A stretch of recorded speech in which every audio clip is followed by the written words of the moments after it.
দেশের বিভিন্ন স্থানের সভা সমাবেশ ও মানববন্ধনের আরো খবর জানাচ্ছেন নাদিরা সুলতানা।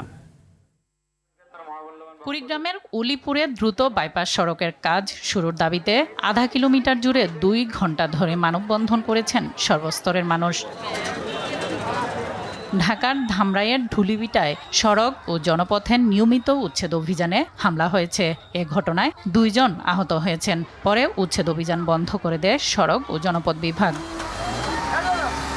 ভূমিকম্প, অগ্নিকাণ্ড কিংবা আকস্মিক দুর্যোগের নিরাপত্তা নিশ্চিত করতে শিক্ষার্থীদের নিয়ে পটুয়াখালীতে অনুষ্ঠিত হয়েছে দুর্যোগ প্রস্তুতি ও সচেতনমূলক মহড়া।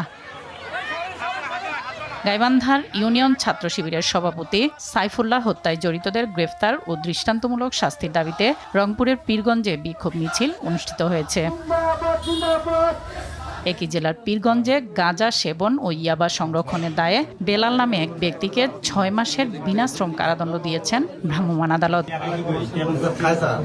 পীরগঞ্জের নবাগত উপজেলা নির্বাহী কর্মকর্তা মাহমুদুল হাসানের সঙ্গে স্থানীয় সাংবাদিকদের মতবিনিময় সভা অনুষ্ঠিত হয়েছে।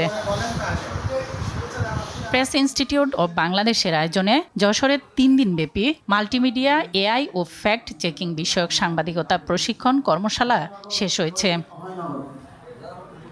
আন্তঃবিশ্ববিদ্যালয়ের নারী হ্যান্ডবল প্রতিযোগিতার ফাইনালে চ্যাম্পিয়ন হয়েছে যশোর বিজ্ঞান ও প্রযুক্তি বিশ্ববিদ্যালয় দল। ব্রাহ্মণবাড়িয়ার আখাউড়ায় মাদক বিরোধী সচেতনতা তৈরির লক্ষ্যে ফুটবল টুর্নামেন্টের আয়োজন করা হয়েছে। নাদিরা সুলতানা, RTV।